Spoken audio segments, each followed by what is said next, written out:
اقم الصلاۃ لدلوک الشمس الی غسق اللیل وقرآن الفجر، نماز کو قائم رکھیے سورج کے ذرا ڈھلنے سے لے کر رات کے تاریک ہو جانے تک۔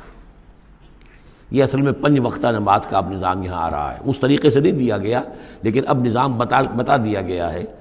وہ تو حضرت جبرائیل نے بتایا، وہ معاملہ بالکل دوسرا ہے، لیکن یہ کہ سورج ڈھلتا ہے، جیسے نصف النہار ہے، اس سے ذرا سورج جو ہے مغرب کی طرف گیا، ظہر، تھوڑی دیر بعد عصر، تھوڑی دیر بعد مغرب، پھر رات تاریک ہو گئی، عشاء۔ 4 نمازیں ہیں، اور سردیوں کے موسم میں تو لگتا ہے کہ پے بپے تابڑ توڑ آ رہی ہے۔ جو نماز مسجد میں پڑھتے ہیں وہ تو گئے اور آئے اور گئے اور آئے، تو گویا کہ نماز کھڑی ہے مسلسل۔ قائم رکھو نماز کو سورج کے ڈھلنے سے لے کر اور رات کے تاریک ہو جانے تک، وقرآن الفجر۔ اور اب ایک اور نماز رہ گئی اور وہ ہے فجر کی، اور اسے تعبیر کیا قرآن الفجر، اس لیے کہ اس میں طویل قرات ہونی چاہیے، قرآن کا پڑھا جانا فجر کے وقت۔ ان قرآن الفجر کان مشہودا، اس لیے کہ یہ فجر کے وقت قرآن کا پڑھا جانا جو ہے یہ مشہود ہے، یعنی اس میں ایک تو یہ کہ حضور قلب ہوتا ہے انسان کا، سو کر اٹھا ہے آدمی، تر و تازہ ہے، حواس جو ہیں تازہ ہیں، کوئی تکدر نہیں ہے، کوئی تکان نہیں ہے، تو ایک تو حضور قلب ہے، اور ایک یہ ہے کہ فرشتے بھی عصر اور فجر کے وقت جو ہے ان کی شفٹیں چینج ہوتی ہیں۔ یہ دونوں نمازوں میں یہ جو ہیں دونوں شفٹوں والے موجود ہوتے ہیں، رات والے آتے ہیں عصر کے وقت اور دن والوں کی چھٹی ہوتی ہے، اور فجر میں یہ ہے کہ رات والوں کی چھٹی ہونے والی ہے اور دن والے آ کر چارج لیتے ہیں، تو فرشتوں کی حاضری کا وقت ہے۔ وَمِنَ اللَّيْلِ فَتَہَجَّدْ بِهِ، اور نماز کے ایک حصے میں سے آپ جاگیے اس قرآن کے ساتھ، بہی کو یہاں نوٹ کیجئے، جیسے سورہ انعام میں نے بار بار نوٹ کرایا تھا، انذر بہی ذکر بہی، تبشیر ہو اس قرآن کے ذریعے سے، تذکیر اس قرآن کے ذریعے سے، انذار اس قرآن کے ذریعے سے۔ تو تہجد جو ہے جاگنا، قرآن کے ساتھ جاگنا ہے۔ اب ہمارے ہاں چونکہ قرآن لوگوں کو یاد نہیں ہوتا، تو جو پڑھتے بھی ہیں تہجد وہ تو 8 رکعتیں جیسے تیسے جو قل هو اللہ کے ساتھ پڑھ کر پھر بیٹھ کر کوئی مراقبہ کر لیا، کوئی اور ذکر کر لیا، وہ اصل تہجد وہ نہیں، اصل تہجد یہ ہے طویل قرات رات کو کھڑے ہو کر کی جائے۔ نافلۃ لک، یہ اضافی شے ہے اے نبی آپ کے لیے۔ عسیٰ ان یبعثک ربک مقام محمودا، امید ہے کہ آپ کا رب آپ کو مقام محمود پر فائز کرے گا۔ یہ مقام محمود کو بہت بلند مقام ہے میدان حشر میں اور پھر جنت میں، جس کی حقیقت کو ہم اس وقت نہیں جان سکتے۔ وَقُلْ رَبِّ أَدْخِلْنِي مُدْخَلَ صِدْقٍ وَأَخْرِجْنِي مُخْرَجَ صِدْقٍ، اب یہ ہجرت کا حکم ہے جو حضور کو دیا جا رہا ہے، یعنی جب آیا ہے حکم، اجازت آئی ہے، تو ساتھ ہی یہ دعا بھی تلقین کر دی گئی، اور یہ کہیے اے رب میرے مجھے داخل فرما جہاں تو نے مجھے داخل کرنا ہے، یعنی یثرب میں، مدینہ منورہ میں، اس وقت تک اس کا نام یثرب تھا، تو میرا داخلہ جو ہے سچا داخلہ ہو، عزت کے ساتھ داخلہ ہو، اعزاز کے ساتھ داخلہ ہو، مبوع صدق جیسے سورہ یونس میں آیا تھا، واخرجنی مخرج صدق، اور یہاں مکے سے مجھے نکال، تو یہاں سے نکال باعزت طریقے پر، واجعل لی من لدنک سلطانا نصیرا، اور اب پھر آپ اپنے خزانہ فیض اور فضل سے مجھے سند عطا کیجئے، اختیار عطا کیجئے، حکومت کی طاقت عطا کیجئے۔ یعنی اب جو نیا دور آ رہا تھا، جو آپ جا رہے تھے مدینہ منورہ، تو اصل میں گویا کہ آپ کا استقبال تو وہاں ایسے ہونے والا تھا جیسے بادشاہ کا استقبال ہوتا۔ جاتے ہی وہاں آپ کو وہ حیثیت حاصل ہو گئی کہ اوس اور خزرج کے دونوں قبیلے جو ہیں انہوں نے گویا کہ آپ کو اپنا حاکم تسلیم کر لیا ایک معنی میں، اور یہودیوں کے 3 قبیلوں سے آپ نے جو ہے جا کر معاہدے کر لیے، تو آپ تو فوری طور پر بے تاج بادشاہ ہو گئے۔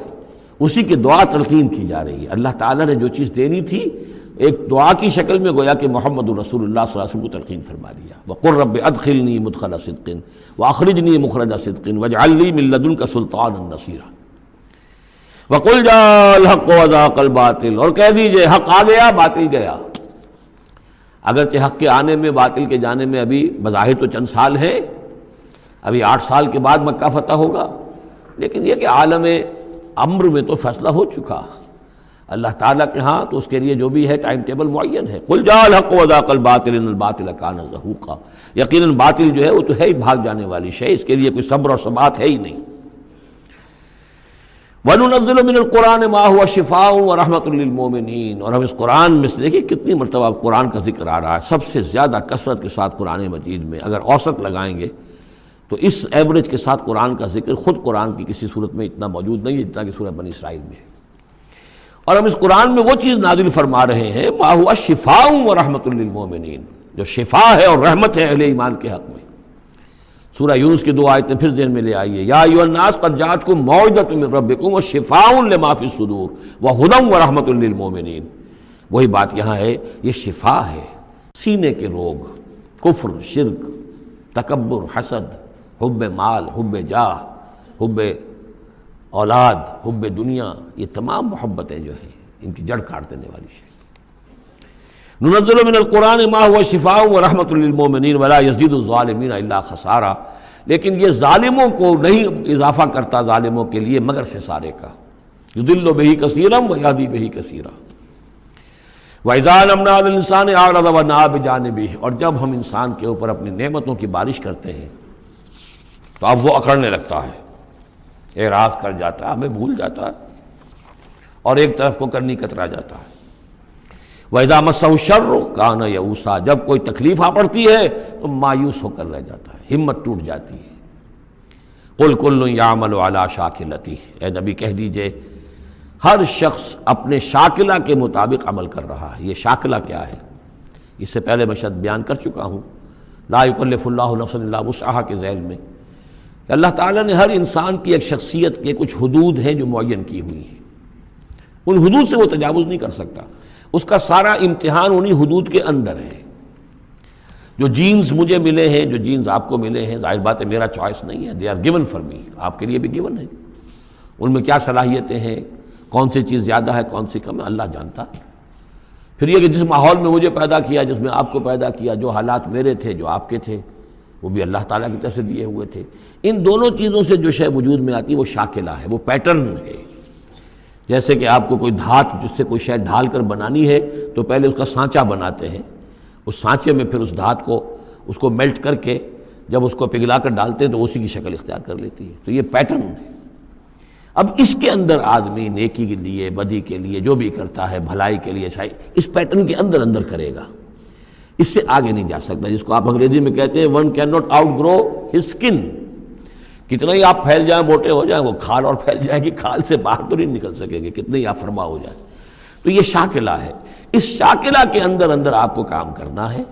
اللہ جانتا ہے کہ اس نے شاکلہ کون سا دیا تھا آپ کو، اس کے حساب سے، اس کی مناسبت سے حساب لے گا آپ سے۔ لا یکلف اللہ نفسا الا وسعہا فربکم اعلم بمن هو اہدی سبیلا۔ اسی کو حضور نے بیان فرمایا کہ الناس کالمعادن، معدنیات کی طرح ہے، کہ سونے کی اور ہے اور چاندی کی اور ہے۔